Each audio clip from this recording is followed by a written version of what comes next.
My name is Dr. Michael Roberts, and what I'm about to share will sound completely insane. But I swear on everything I hold dear, every single word is true. This isn't some campfire story or conspiracy theory. This is a horrifying reality that the United States government has been desperately trying to suppress for decades. It was the summer of 1995, and I was part of a geological research team exploring the remote mountain ranges of the Pacific Northwest. Our team consisted of 4 experienced geologists: myself, Dr. James Carter, Dr. Elena Rodriguez, and Dr. Thomas Klein. We were commissioned by a private research foundation to study seismic activities and geological formations in an area that, looking back, should have been left untouched. The mountains were unlike anything I'd ever seen before. Rugged, isolated, with dense forests that seemed to swallow every sound. Something felt off from the moment we arrived. The local wildlife was eerily absent, and an unnatural silence permeated the landscape. Our GPS signals were consistently unstable, and our communication equipment would randomly malfunction, something our team attributed to the region's unique geological composition. Little did we know that these were the first warning signs. Our initial research went smoothly. We collected rock samples, conducted ground-penetrating radar scans, and mapped the terrain. Thomas, our most experienced team member, noticed strange markings on some of the rock formations, irregular grooves that didn't resemble any natural erosion pattern we'd ever documented. Elena suggested they might be claw marks, but we laughed it off. How could anything create such precise, systematic markings? On the 5th night of our expedition, everything changed. It started with subtle sounds, something scraping against the rocky terrain outside our research base camp.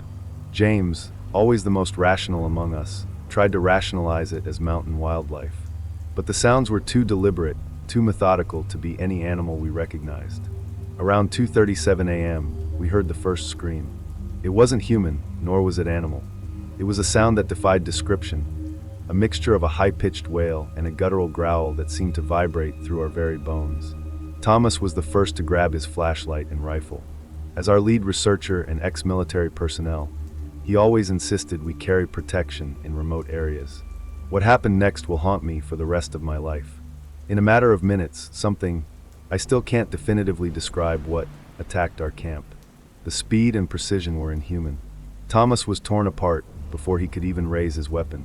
Elena's screams were cut short so quickly that I barely had time to process what was happening. James tried to activate our emergency beacon, but something smashed our communication equipment with surgical precision. I watched in horror, frozen in shock, as my colleagues were brutally killed within seconds. Their bodies were not just killed, they were dismembered in a way that suggested both incredible strength and an almost surgical intelligence. And then it looked directly at me. Whatever this creature was, its eyes were not like anything I'd ever seen. They weren't animal eyes, nor were they completely human. They were something in between, intelligent, calculating, and filled with a predatory awareness that suggested this was far more than a simple animal attack. By some miracle, or perhaps by some calculated decision on its part, I was left alive.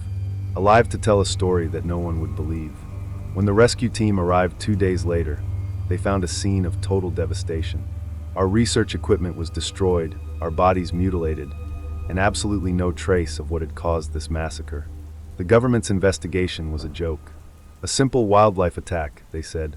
Probable bear encounter, their report claimed. But I knew the truth. This was something far more sinister, far more intelligent than any bear or known predator. For years, I've been trying to piece together what happened that night. My research, my reputation, my entire life has been dedicated to understanding what I encountered in those mountains. And now, I'm ready to share my story. Because something is out there, something the government knows about but refuses to acknowledge. And I'm going to make sure the world knows the truth. The next few months after that horrific expedition were a blur of medical examinations, psychological evaluations, and endless bureaucratic interrogations. The research foundation that sponsored our expedition seemed more interested in silencing me than understanding what truly happened in those mountains. Dr. Elena Rodriguez, who was brutally killed that night, was not just a colleague. She was a brilliant geologist with a reputation for pushing boundaries. Born to Argentine immigrants in New Mexico, she had spent her entire career challenging conventional geological theories. Her specialty was studying anomalous geological formations, particularly in remote mountain ranges with complex tectonic histories. James Carter came from a different background entirely. A former environmental scientist turned geological researcher, he had a network of contacts that spanned government agencies and private research institutions. His connections were part of why our team was so uniquely qualified for this particular expedition. James had an uncanny ability to secure research grants and access to restricted areas that most scientists could only dream of. Thomas Klein was our team's veteran, an ex-military geologist who had transitioned into research after serving in special operations. He brought a unique perspective to our work. His military background made him hypervigilant, always prepared for unexpected scenarios. The irony that all his training couldn't protect him that night was not lost on me. As for myself, Dr. Michael Roberts, I had always been the team's geological data analyst. My expertise lay in interpreting complex geological data, identifying patterns that others might miss.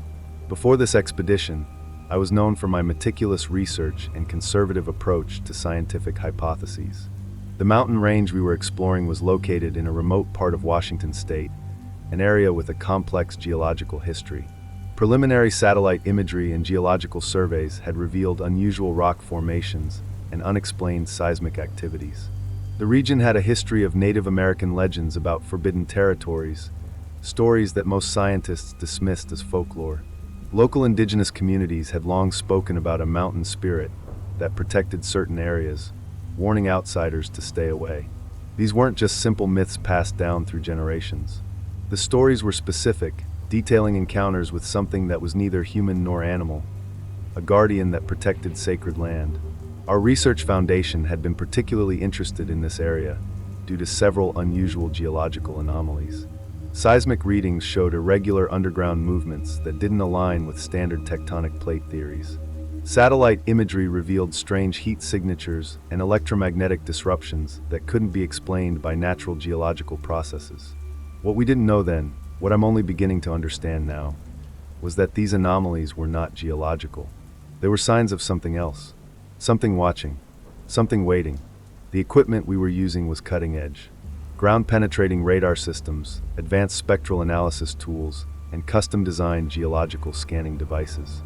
Each piece of equipment was calibrated to detect the most minute changes in geological composition. Yet, during our expedition, these sophisticated tools began to malfunction in ways that defied scientific explanation. Our research base was a state-of-the-art mobile research station, designed to withstand extreme environmental conditions. Equipped with satellite communications, advanced medical facilities, and security systems, it was supposed to be our safe haven in the wilderness. The fact that something could breach such a secure environment so effortlessly still haunts me. I've spent countless nights reviewing our expedition logs, looking for clues. The data we collected in those days before the attack was bizarre.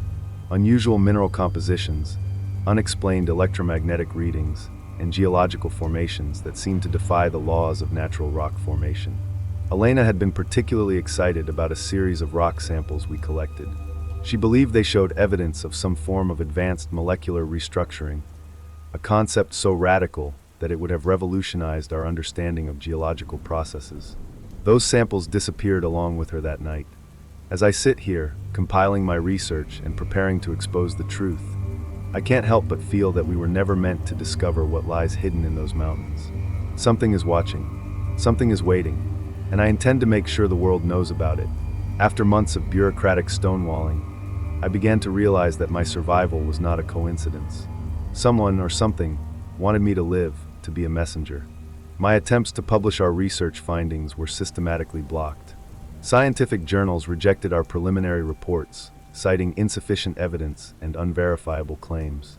I started connecting with other researchers who had experienced similar suppressions. Dr. Karen Williams, a former government geologist, had been tracking unexplained phenomena in remote mountain regions for years. When I reached out, she was both skeptical and intrigued by my account. The government has a long history of covering up things they don't understand, she told me during our first secure video call. Her own research had been abruptly terminated 15 years ago after documenting strange seismic activities in Alaska that didn't align with any known geological patterns. My evidence was circumstantial but compelling. The rock samples we'd collected before the attack showed molecular structures that defied current scientific understanding. Microscopic analysis revealed intricate patterns that suggested some form of advanced molecular engineering, something that shouldn't exist in natural geological formations. I began receiving anonymous packages, encrypted USB drives, fragmented satellite images, geological survey reports with critical sections redacted. Each piece of information added another layer to the bizarre puzzle. Someone wanted me to piece together a truth that was being deliberately obscured. The research foundation that sponsored our expedition became increasingly aggressive.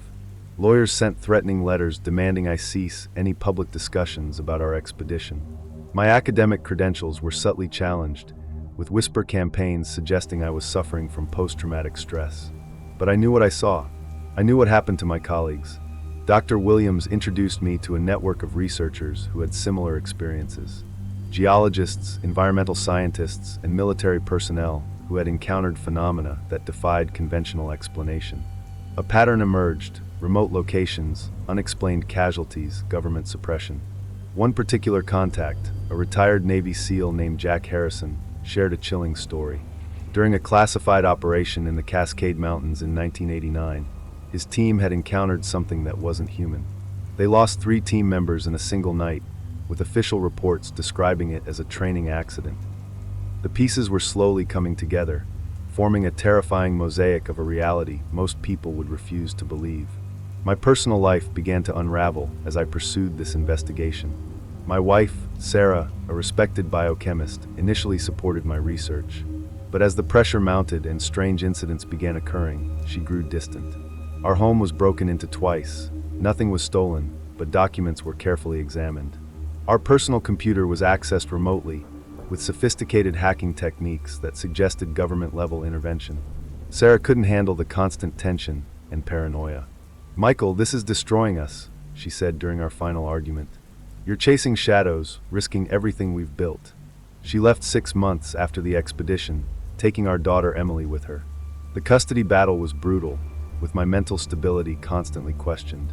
My pursuit of the truth was painted as obsessive delusion. Dr. Williams discovered something even more shocking. The geological anomalies we detected weren't isolated incidents. Similar formations and unexplained phenomena had been documented across multiple continents, always in remote, geologically complex regions. Native American tribes in the Pacific Northwest had oral histories describing mountain guardians, beings that protected sacred territories. What we dismissed as mythology might be something more profound. Jack Harrison provided military documentation, suggesting these encounters weren't new. Classified reports from World War II mentioned strange encounters in remote mountain ranges of Europe. Soldiers described creatures that moved with impossible speed and intelligence, always defending specific territories. The rock samples from our expedition became my obsession. I collaborated with underground research networks, scientists willing to risk their reputations to understand the truth. Advanced spectral analysis revealed molecular structures that suggested artificial manipulation. But by whom? Or what? Each revelation brought more questions. Were these entities extraterrestrial? A hidden evolutionary branch of intelligence? Some form of advanced biological technology? The possibilities were as terrifying as they were endless. My research was no longer just about understanding what happened to my colleagues. It was about uncovering a truth that could fundamentally alter our understanding of life, intelligence, and our place in the universe. And I was determined to expose everything, no matter the cost. It happened on a cold November night in Seattle. I was working late in my makeshift research office, a small, cluttered room in a basement apartment I'd rented after Sarah left. Walls covered with maps, photographs, and interconnected research notes. The kind of space that would make most people think I'd lost my mind. The encrypted USB drive from Jack Harrison arrived that morning. I'd been waiting weeks for this data, and something about its arrival felt different. Ominous. As I began decrypting the files, the first images made my hands shake. Military reconnaissance photographs from 1982, taken in a remote section of the Cascade Mountains. They showed something that defied logical explanation. Massive excavation sites that weren't on any official maps. Geological formations that seemed to breathe and shift. Then I saw it, captured in a series of infrared images, a form. Not quite human, not quite animal, something that moved with an intelligence that suggested something far beyond our current understanding of biological life. Suddenly, my computer screen flickered. The images began to transform, revealing details that seemed to pulse and change. It was as if the very data was alive, adapting, showing me only what it wanted me to see. A phone rang, an old burner phone I kept for sensitive communications. The number was blocked. "You're getting too close," a distorted voice said. Male. Experienced. Someone used to giving orders. "Who are you?" I demanded. A cold laugh. "The question isn't who I am. The question is what you're about to discover." The call disconnected. Moments later, the lights in my apartment went out, but the computer remained on. The images continued to shift and change, revealing a network of underground facilities that spanned entire mountain ranges. Geological surveys that showed artificial structures buried deep within the Earth's crust. Structures that predated human civilization by millennia. I realized then that our expedition wasn't a random scientific mission. We had been strategically placed, selected, perhaps even sacrificed. The final image was a geological cross-section of the exact mountain range where my colleagues were killed. But now it showed something else. A massive, organic structure embedded within the rock. Not a natural formation. Not a geological anomaly. Something alive. The next 48 hours were a blur of paranoia and preparation. I knew they would come for me. The same force that killed my colleagues. The same organization that had been suppressing this information for decades. Dr. Williams disappeared first. Her research facility was burned to the ground, with no trace of her body. The local news reported it as an electrical fire. I knew better. Jack Harrison contacted me one last time. "They're cleaning house," he said. His voice was tight, controlled. "Everything we've discovered, they want it buried." I began making copies. Multiple encrypted drives. Cloud storage under false identities. Physical prints hidden in safety deposit boxes across 3 states. If they wanted to suppress this information, I would make damn sure it survived. My academic contacts started dying. Accidents and medical emergencies that seemed too convenient. A heart attack here. A car crash there. The pattern was clear to anyone paying attention. The geological community grew silent. Research grants dried up. Journals that once welcomed cutting-edge geological research now published only the most mundane, conventional studies. But I wasn't alone. Other researchers began reaching out. Whispered communications, encrypted messages, a network of scientists who had seen things, experienced things, survived encounters that defied explanation. We were building something, a record, a testament, a warning. The images from the USB drive haunted me. That structure within the mountain. It wasn't just a geological formation. It was alive, watching, waiting, and we, humanity, were something it was studying, or perhaps preparing for. Survival became an art form. I was no longer just a scientist. I was a target, a messenger, and potentially the only person who could expose the truth about what existed in those mountains. I transformed myself. Gone was the meticulous academic who relied solely on data and research. In his place stood a man driven by purpose, prepared to risk everything. I took self-defense classes, learned advanced digital security, and developed a network of contacts who could help me protect the information I'd gathered. Dr. Elena Rodriguez's research notes became my Bible. Hidden within her seemingly standard geological observations were cryptic annotations that now made terrifying sense. She had been close to understanding something fundamental about the creature, or creatures, we encountered.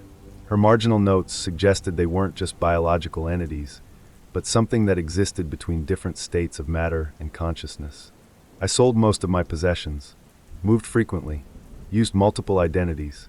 Each contact I made was carefully vetted, each piece of information cross-referenced. The network of researchers who had experienced similar encounters grew slowly but steadily.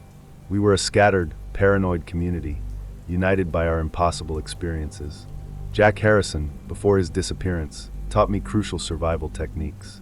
How to detect surveillance, how to create untraceable communication channels, how to preserve evidence when powerful forces wanted everything erased. My transformation wasn't just external.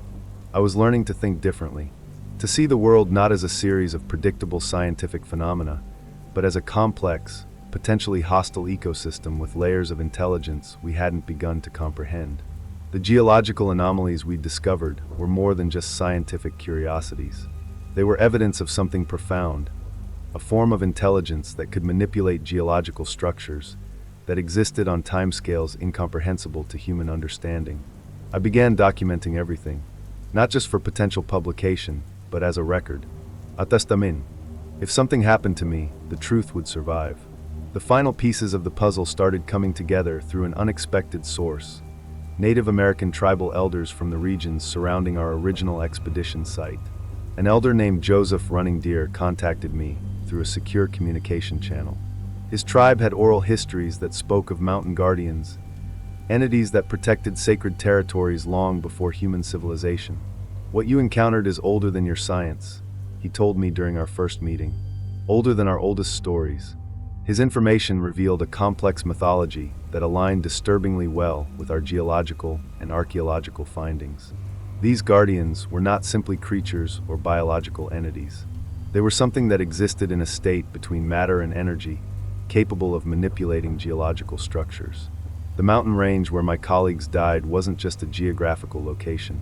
It was a carefully protected territory, a site of something monumentally significant. I began correlating data from multiple sources: geological surveys, military reconnaissance reports, indigenous oral histories, classified research documents that had been accidentally leaked. A pattern emerged. These entities, whatever they were, had been systematically protecting specific geographical zones for thousands of years. Our expedition wasn't a random encounter. We had been deliberately allowed to approach, to see just enough to understand something was different. But why? The rock samples we'd collected before the attack became crucial. Advanced spectral analysis revealed molecular structures that defied current scientific understanding. They contained elements of organic and inorganic matter integrated in ways that suggested a form of intelligence far beyond our comprehension. Joseph's final warning resonated with me. They are watching, always watching, and they will decide when humanity is ready to know the truth. I was preparing for something, not just exposure, but a confrontation. With what? I wasn't entirely sure, but I knew our expedition was just the beginning of something much larger. Something was coming, and I intended to be ready. The final confrontation wasn't what I expected. It wasn't a dramatic battle or a Hollywood-style showdown. It was calculated, precise, terrifyingly intelligent. I had been tracking a series of geological anomalies in the same mountain range where my colleagues were killed. My network of researchers had been quietly gathering data, creating a comprehensive map of the unusual formations. Each piece of evidence pointed to something waiting, watching. On a moonless night in November, I returned to the exact location of our original expedition. The mountains looked the same, yet fundamentally different. The air itself felt charged with an anticipation I couldn't explain. My equipment was custom designed, a combination of military-grade sensors, advanced geological scanning tools, and communication devices that could potentially penetrate whatever interference had destroyed our original team's equipment. Something knew I was coming. The first sign was subtle. Microscopic changes in the rock formations around me. Molecular shifts that would be imperceptible to any standard scientific instrument. But I was prepared. I had spent years developing technology specifically to detect these anomalies. Then the ground began to move. Not like an earthquake. This was different, deliberate, calculated. The rock itself seemed to breathe, to pulse with an intelligence that defied every scientific principle I understood. A sound emerged. Not quite a voice, not quite a frequency. Something that existed between communication and pure energy. My recording devices went haywire, capturing fragments of data that made no logical sense. Holographic-like projections began forming in the rock walls. Images of geological transformations that spanned millions of years. Civilizations rising and falling. Tectonic plates shifting in patterns that suggested a guiding intelligence. I understood then what we had truly discovered. These weren't just creatures or entities. They were something that existed as living geological systems. Intelligences that measured time in millennia, that could manipulate matter at a molecular level. My presence was both a threat and an invitation. They were showing me something humanity had never been meant to understand. In that moment, I realized our original expedition wasn't a random encounter. We had been selected, tested, observed, and now I was being given a message. I survived. But survival means something different now. The information I gathered cannot be simply published or shared. It would destroy everything we understand about consciousness, about life itself. Some truths are too massive, too fundamental to be comprehended by current human understanding. The entities in the mountain aren't malevolent. They're not here to destroy us. They're here to monitor, to understand, to potentially guide. My colleagues, Elena, James, Thomas, they weren't killed. They were studied, selected, part of a process of communication that transcends our current scientific understanding. I've spent years compiling the evidence. Multiple encrypted drives, geological samples, recording fragments, each piece carefully preserved, hidden in locations only I know. To the scientific community, I'm a discredited researcher. To government agencies, I'm a potential security risk. But I know the truth. We are not alone. And alone means something far more complex than we ever imagined. The mountain guardians are real. They have been here longer than human civilization. They will be here long after we are gone. And they are watching, always watching. Years have passed since that night in the mountains. I continue to watch, to wait. The samples, the evidence, they remain hidden, a testament to a truth humanity isn't ready to comprehend. Sometimes, in the dead of night, I feel them watching, not with malevolence, but with a curiosity that spans millennia. My colleagues are gone, but not forgotten. Their sacrifice was part of a larger understanding we've yet to grasp. To those who've heard my story, question everything. The boundaries of our knowledge are far more fluid than we imagine. Share this account. Discuss it. Challenge the official narratives. Look beyond the surface of geological surveys and scientific reports. The truth is out there, waiting to be uncovered. If you've experienced something similar, reach out. Document your encounters. We are not alone, and the mountain guardians continue their silent vigil. Click to watch the next video. Perhaps it holds another piece of this impossible puzzle.